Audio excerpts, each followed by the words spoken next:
محبوب کریم رؤوف الرحیم صلی اللہ علیہ وآلہ وسلم کے پردہ فرمانے کے بعد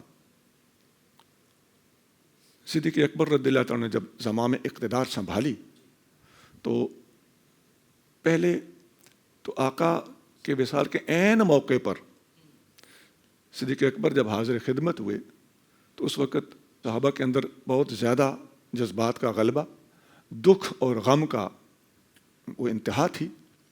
تو آپ نے اس وقت خطبہ دیا صحابہ کو حوصلہ دینے کے لیے اور ہمت بندھانے کے لیے.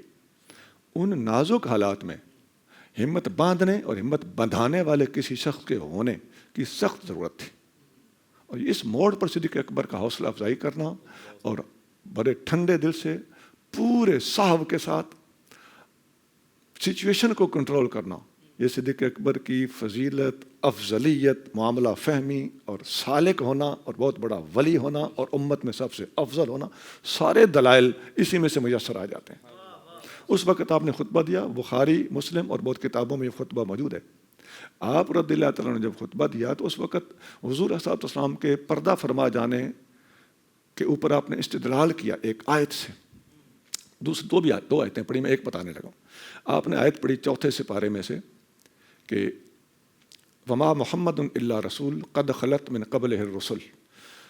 محمد کریم صلی اللہ علیہ وسلم اللہ کے رسول ہیں، آپ سے پہلے بھی رسول دنیا سے جاتے رہے ہیں.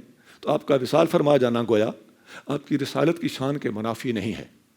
جب یہ آیت پڑھی تو یہ بخاری کے الفاظ ہیں. عبداللہ بن عباس جو اہل بیت میں سے ہیں، حضور کریم صلی اللہ علیہ وسلم کے سگے چچا کے بیٹے ہیں، وہ فرماتے ہیں کہ جب صدیق اکبر نے یہ آیت پڑھ کے حبیب کریم صلی اللہ علیہ وسلم کے وصال مبارک پر استدلال کیا اور صحابہ کو بتایا کہ آپ کا وصال فرما جانا اللہ کی پلاننگ میں تھا، تو وہ فرماتے لَكَ أَنَّ النَّاسِ کے الفاظ پہ غور کیجیے. یہ نہیں ہے کہ لوگ صحابہ کو پتہ ہی نہیں تھا.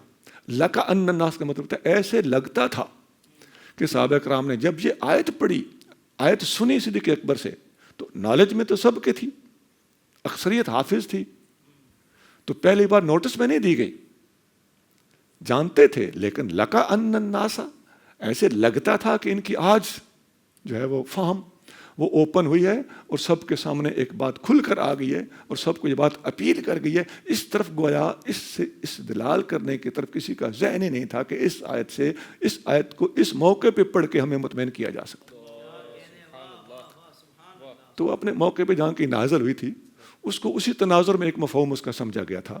لیکن جب یہاں پڑھی گئی تو صدیق اکبر کی علمیت کو تمام صحابہ کرام مان گئے اور ہر ایک کی زبان پر تھا. اس وقت جب لوگ ڈسمس ہو رہے تھے یا ادھر ادھر گھوم پھر رہے تھے یا اپنی مصروفیت میں تھے یا غسل تکفین تدفین کے معاملات میں تھے، تو سب کی زبان پر یہ آیت جاری تھی وما محمد الا رسول قد خلت من قبلہ الرسل.